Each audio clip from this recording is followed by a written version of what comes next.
comments here, which we will do a couple, we won't be able to do all. He says there's a crock pot, a slow cooker, may be left on before Shabbos, but there are views that a separation should be made between the bowl inside and the heating element, raising the bowl above the room. This can be done by inserting some pebbles or a spoon between the elements and the bowl. Most of the sticky tapes on disposable diapers used nowadays can be unstuck and stuck down again repeatedly. And many of the tapes are similar to Velcro. These may certainly be used. Same principle of destroying a wrapper or bag applies to a non-food item if it is necessary for Shabbos use. For example, one may break open a sealed bag which contains a new sweater. However, opening letters would not be allowed as stated, as we know, because that would, as we stated earlier, because it's a business, it's a weekday activity. Okay, and just one more point here. Okay, let me continue tomorrow night. It's a loop system. There's just one paragraph here. Okay. A loop system may be used in the shul to assist people who are hard of hearing. A loop is an amplifier which creates a magnetic sound field, which can only be heard through a hearing aid with a telecoil switch. Although there is a hidden microphone, there is no public amplification. Hearing aid users may not use the T-switch unless the hearing aid has first been modified, whereby one is still connected to the standard setting while it is turned on. Okay, and applying the same principle, a doctor may speak on a phone, which has been picked up automatically or by a Gentile. Since the amplification being heard by only one person is not regarded as Hashma'at Kol, which is the hear a voice. Okay, well that doesn't really, I just wasn't sure. Okay. Let's get started. So listen, we were talking about the word tov, about why is good mentioned in the second luchos and not in the first. Now it's hitching onto the word tov, for good. And it's saying, let's look at the Hebrew letters at which you've got the tes. Okay, so Rabbi Yeshua ben Levi says, if a person sees the letter tes in his dreams, then this is an auspicious omen for him. Okay, a noteworthy omen. So what do we mean by auspicious? Is an omen a good omen or bad omen? We don't know at this stage, because the Gemara is challenging the statement that says, for what reason is it auspicious? If you say it's because the word tov, good, is written with the tes, I will respond, say instead that the tes indicates the negative word, siha, in the verse, and I will sweep it clear. Siha, with the broom of destruction. So where's that from? Guys, if you remember, there was a verse in Isaiah chapter 14, verse 23. I didn't remember it. That's why I'm reading the verse. The translation is based on the Gemara's definition of this unusual word in Rosh Hashanah 26b. Now, I don't know if you know this, but at the Daf Yomi program at the moment, they're dealing with this Masechta. I think they're on the 24th or 25th Daf. So it's so funny that the thing we're learning now is what they learn every 7.5 years in Daf Yomi. We're learning it exactly today. The coincidence of that is rare, just so you know. So basically, it's discussed in that Gemara and saying, look, it could be a negative word. Maybe it's not the good side of it. Maybe it's from the verse, and I will sweep it clear with the broom of destruction, because the word says, Ema v'teit ita, v'meit ate. Okay, so maybe it's from that. So the Gemara responds, look, we're speaking of someone who sees one tes in his dream, not two. Because if you see two tes, it has that negative word, siha, because it's got the letter tes twice. So the Gemara says, okay, so maybe you want to say it refers to a negative word that has one tes, because there are negative words, such as tumasa. So what's tuma, guys, or tumasa? It's the female version of tuma, impurity. Tuma. So it's tumasa is her impurity is on her hems. So she has descended astonishingly. There's no one to comfort her. Where's that from, guys? Lamentations from Eicha, chapter 1, verse 9. So what does this verse refer to metaphorically to Jerusalem lying in ruins. So obviously, it's not a good connotation. So what it's saying here is it doesn't mean that the letter has to appear twice to necessarily have a negative connotation.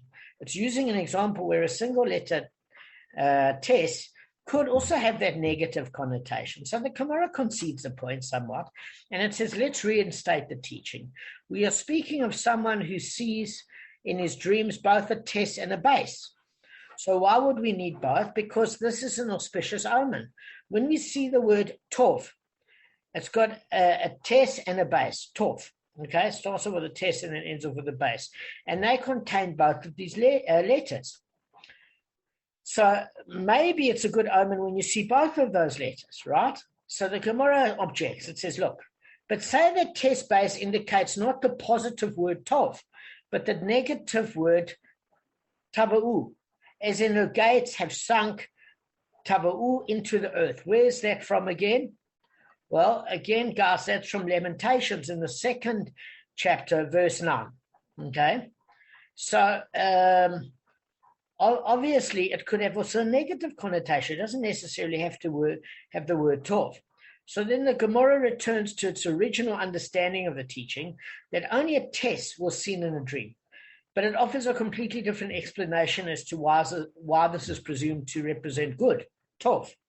Rather, the sighting of a tes is a good omen, since Scripture first began using the letter tes in a positive context.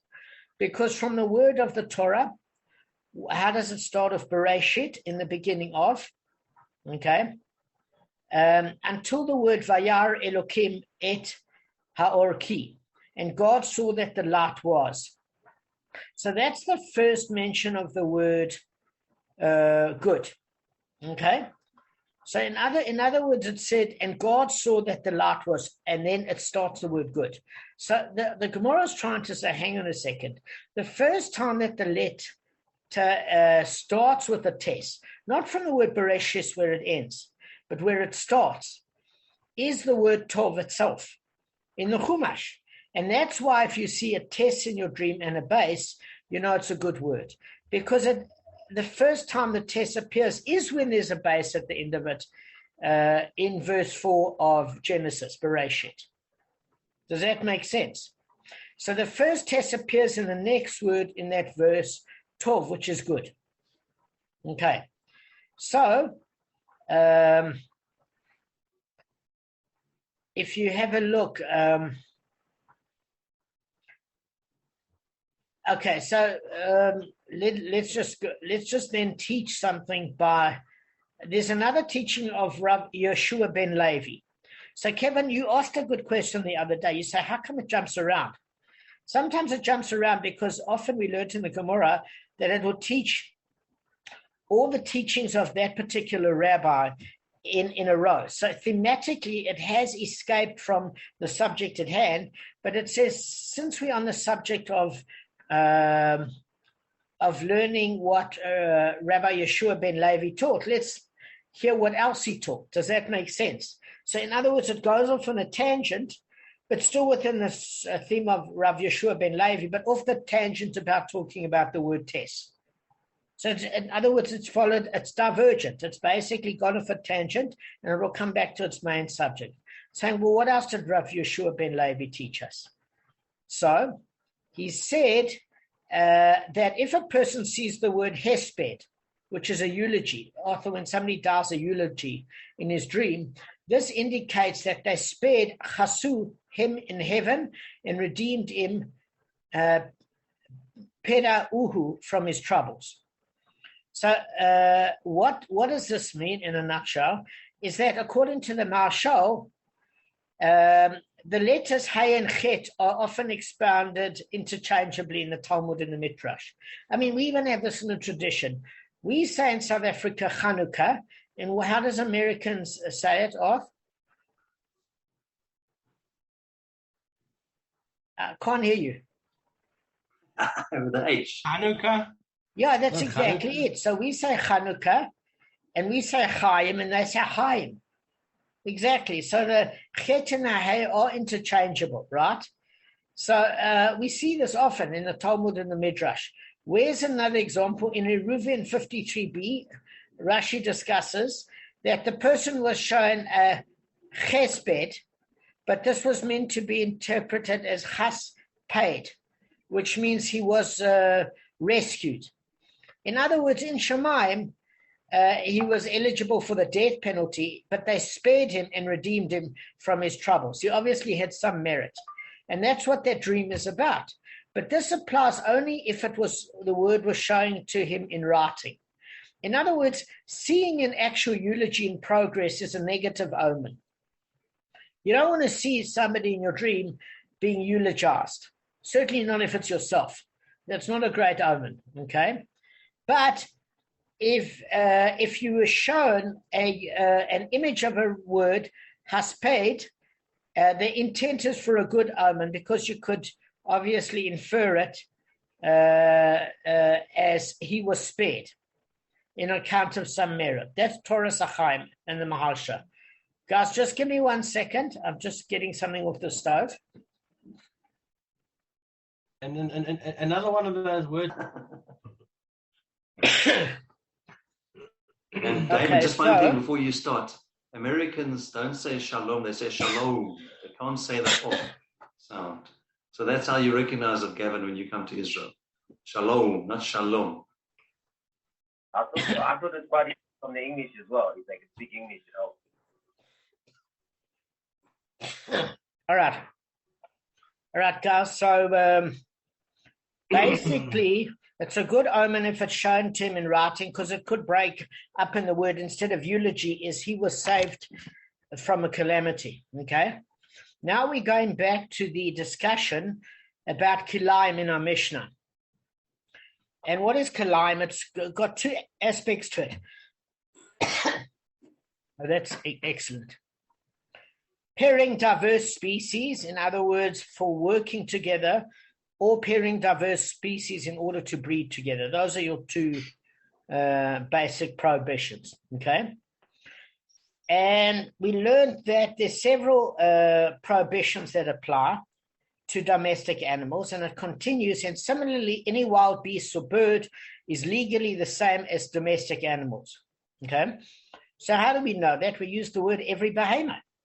So when we learned the word every behemoth, we learned that it includes even birds, winged creatures, domestic and wild animals. Also, the word behemoth contains the word chayus, which means in certain categories, like when we learned it when the behemoths touch the mountain, even wild animals that touch the mountain are eligible for death. The mountain after that was used for the giving of the Torah. It was lethal. Arthur's off. I'll just wait. I think maybe he's answering the phone from Nadine.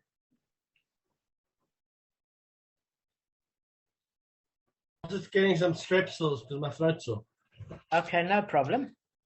So we learn that all creatures are eligible for the prohibition of kilayim, pairing diverse species. Okay, so Reish Lakish says, here Rebbe taught us that a chicken, a peacock, and a partridge are all deemed kilayim with one another. Now, guys, I don't know if you know what a partridge is. Like a pigeon. Not a pear tree. Yeah, that's a Christmas song. That's perfect in the Gemara. Partridge and a pear tree. But Arthur's right. Partridge is what they used to serve in the meal. It's pheasant, basically. Pheasant is a type of wild bird. Okay? So, if you'd like to say a chicken, a peacock, and a partridge are all deemed kilayim with one another. Since Rebbe taught in the Mishnah that the prohibition of kilayim applies to a wild beast or bird, we may deduce that it is forbidden to make birds of any two species, including the ones mentioned. So the Gemara wonders, this is obvious. Why should one have thought otherwise? And the Gemara explains, Rav Chaviva said, the ruling is novel because chickens, peacocks, and partridges live together. So you might have said that these birds are halachically considered one species, because how are you going to stop them from breeding if they're living with each other? So Reish Lakish therefore informs us that they are they are indeed three distinctive categories. Okay, so the Rosh explains how Reish Lakish deduces this from our Mishnah, because our Mishnah mentions in one phrase that the prohibition of kilayim applies to a wild beast or bird, implying that birds are analogous to wild beasts in this respect. So the Mishnah in Kilayim, chapter 1, verse 6, lists several pairs of wild beasts that are similar to each other and they live together. Take a dog and a wolf, for example. They're of the same canine family, right? But you learn that they're Kilayim nonetheless. So Reish Lakish reasons that the same principle applies to birds. Even the species that are similar to each other and live together are Kilayim with one another. So I'm not sure exactly how it worked, but according to the translation of the Tur Yored Daya and the Ravad and the Ramban, in the 9th verse of Kilayim, in chapter 9 of the 4th verse of Kilayim, we seem to understand that the Gemara means that these three species are capable of bearing offspring from one another. That's where you have to be careful, because you don't really have to be careful to the same degree if they're never going to breed. Does that make sense? So if they live together, I don't know if you had to create separate pens and they're not allowed to work together. I'm assuming that's the assumption. So we learn here there are two things, that you can't have two dogs working together, even if they're of the same canine family, if the one's a wild species and the other one's domesticated, it would seem, nor birds that were wild and some were domesticated. There's supposed to be a separation, even though they're part of the bird family and the other one's part of the canine family. So there's now a similar ruling because Shmuel said a domestic goose and a wild goose are Kilayim with one another. Now that seems very weird. Why? Because it's, Because the one has the testicles inside and the other one has testicles on the outside. Excellent. So it's exactly right. So even though... And also it's the amount of eggs they have. It's different as well. Excellent. Excellent. That's exactly it. So even if it seems to be the same species between domestic and wild, it's not that the nature that one is like undomesticated and the other one is civil. It's an anatomical difference in two respects. As Arthur said perfectly, and he's quoting Rava by Rav Hanan, who said, what's the rationale for reckoning domestic geese and wild geese as distinct species? If you will say that this is because one beak is long and the other beak is short, then accordingly consider the case of a Persian camel and an Arabian camel, where one's neck is thick and then one's neck is thin. Will Shmuel say here that it is so that these camels are Kilayim with one another? So he was saying, like, look, it doesn't seem to be such a big issue if it's a superficial thing, but Arthur answered perfect. In other words, Arthur's reading is of Shmuel, who said, look, there is a distinct difference, because Abiah said in the name of Shmuel that there's a distinguished difference between a domestic goose and a wild goose, because the male wild goose, of the domestic goose, the testicles are external, as Arthur said, whereas so the wild goose, its testicles are external. The domestic goose, its testicles are internal, which mimics life, because a person that's wild and single is still got a lot of bravado and cockiness, whereas by the time he's married, his testicles have been removed from him and he's an obedient husband and they're internal. So life mimics art and art mimics life. I want to say this when you get married and play it to your wife. Right, so this is an anatomical difference, significant, as Arthur said, enough to put them in two separate categories. Why? Because the very issue of them breeding, not their neck size, has to do with the sensitive subject of Kilayim. One is about breeding and one is working together. Okay?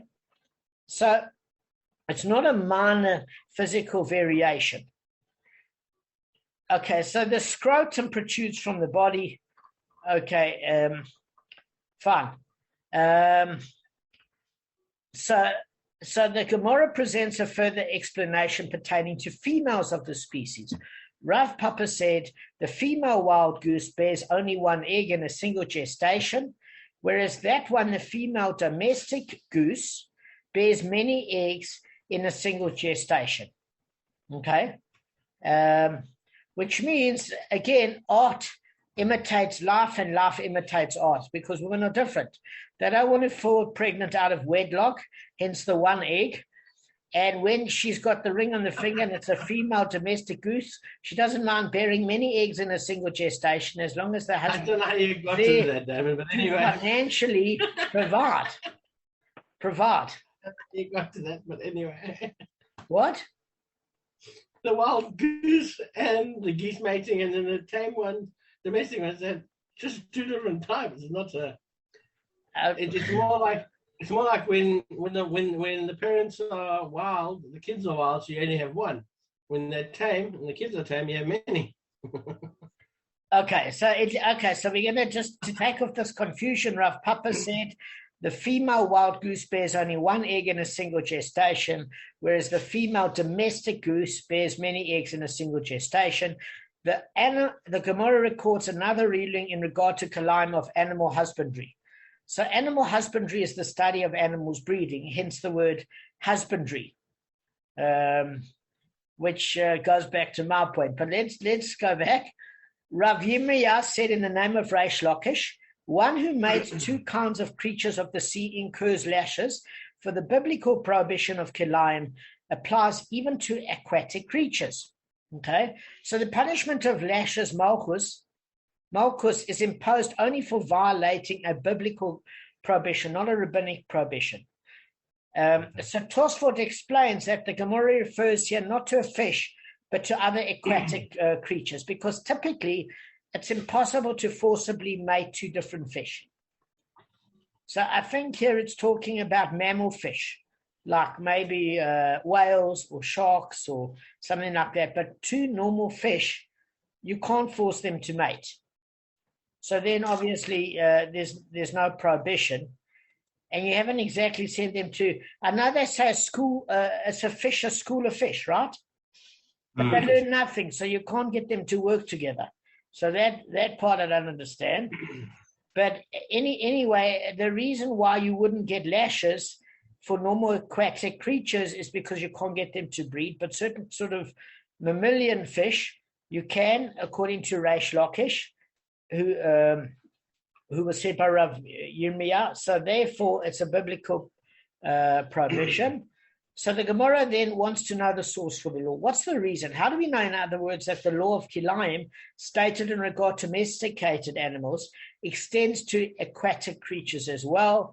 The Gemara answers, Rav Ada bar Ahava said in the name of Rav Ula, this is derived through a Gezerah Shava of Lemenehu from the context of land animals.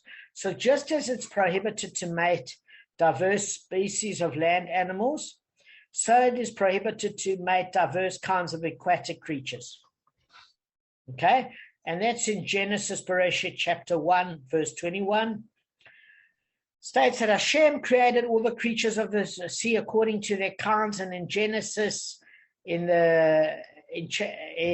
chapter 1, verse 25, not 21, it said that he created every type of wild and domestic animal according to its kind. So that's how they get the Gezerah Shava. Same expression regarding aquatic and land creatures. Okay, the Gemara cites an inquiry regarding the kilayim prohibition of working with two different species together.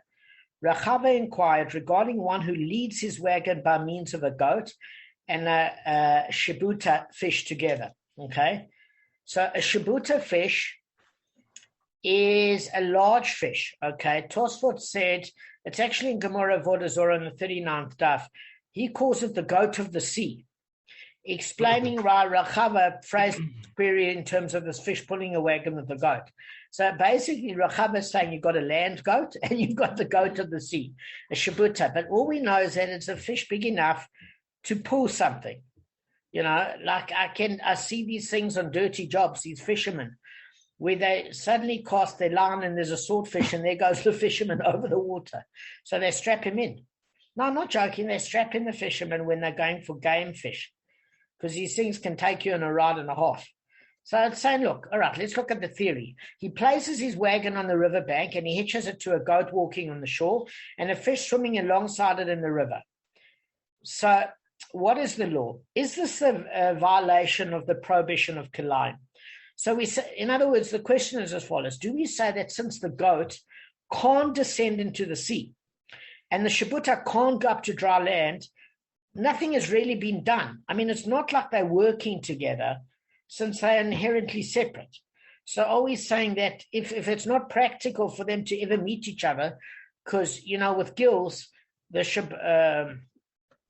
Shabuta fish can't live upland, and goats haven't developed gills, and they can't live under the water. So they might be pulling and working together, but since they'll never meet, there's no prohibition of mating. There's no prohibition of them aggravating each other. They might be working together with their sheer force, but are they working together? So is there even a prohibition because the two will never meet each other?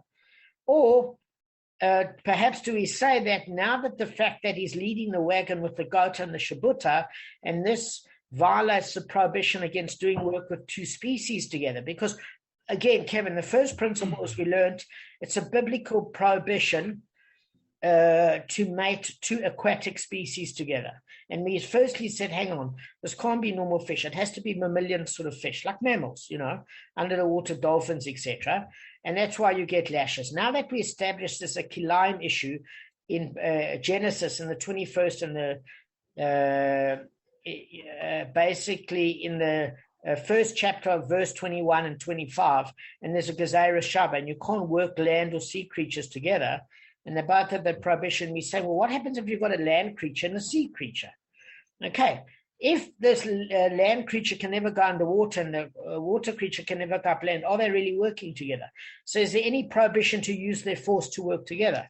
So we can say probably not.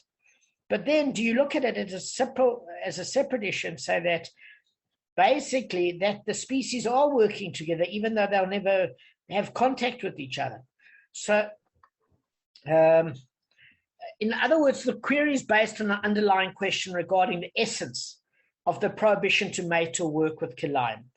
It's essentially a prohibition against joining two species into a single unit through either the act of mating or working with them. In other words, the acts are the means of accomplishing the prohibited union.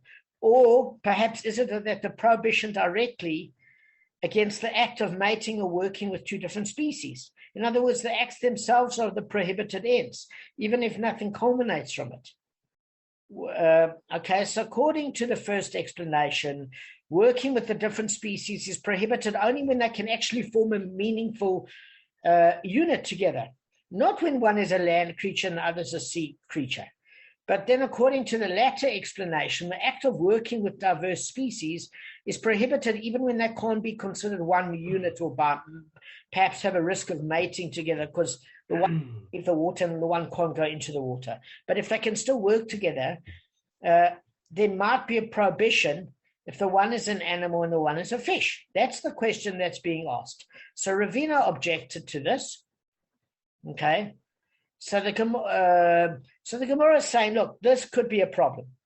It could be deemed Kilayim. So Ravina objected to it. He said, look, accordingly, you need to consider a case where if a person in their hand combined a wheat grain and a barley grain, okay, and planted them on the border of Eretz Israel, and he put the wheat grain just inside the land of Eretz Israel and the barley grain just outside the land of Israel, will you entertain the thought that here it's also perhaps liable for planting Kilayim? Okay. In other words, the laws of Kilayim prohibits the planting of two different kinds of seeds together as well. But like all obligations pertaining to the land, this prohibition only applies on a biblical level, at least, to which you can incur lashes, not on a rabbinic level. It only applies in Eretz Israel. That's what Rashi says, right? So the Gemara rejects the challenge. It's saying to Ravina, is this a comparison? How can you compare planting seeds on different sides of the border to working with different kinds of creatures on the shoreline? There, in the case of the seeds, the land of Israel is that is the actual area of Kilayim liability.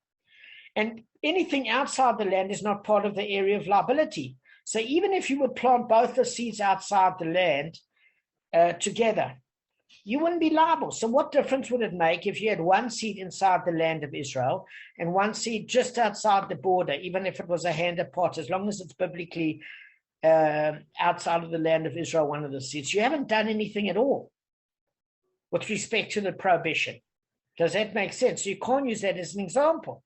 But here, in the case of the Gota and the Shabuta, both of these, both the land and the sea are areas of Kilayim liability because it's within Eretz Yisrael. So you could say the one is at Tel Aviv and the one's on the beach and the other one's in the deeper part of the water or in Tiberias or whatever, but they're both within the same land of Israel. So that's a valid argument. In other words, if a person would hitch together two different species of fish to pull his boat, he would violate the prohibition of working with Kilayim just the same if he hitches together two species of animal to pull the wagon. The question here is whether the prohibition is violated by combining a sea creature with a land creature. And this inquiry can't be dismissed.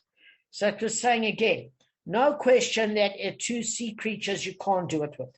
Two land creatures you can't because they live within their own environments. So they could intermingle by technically working together. But the question is if one's a land and one is a sea, is that a prohibition? And it's saying you can't automatically dismiss it because the Rosh states that the query wasn't resolved. We follow the more stringent course and say that you can't do it anyway. All right, guys, I'm going to share one thing on my screen and then we're done. To you, Shor Hanegach Es Hapara. Shote, Adran Elecha Shor Shenegach Et Hapara. Excellent, guys. Well done. We finished the 5th chapter. We're done. Moving right along in search of good times and good news. With good friends you can't lose. This could become a habit. Opportunity knocks once, let's reach out and grab it. Yeah! Together we'll nab it. We'll hitchhike, bus, or yellow cabin. Cabot? Moving right along. Footloose and fancy free. Getting there is half the fun, come share it with me. Moving right along. We'll learn to share the load. We don't need a map to keep the show on the road. Hey, Fozzie, I want you to turn left if you come to a fork in the road. Yes, sir. Turn left at the fork in the road. Turn left. I don't believe that.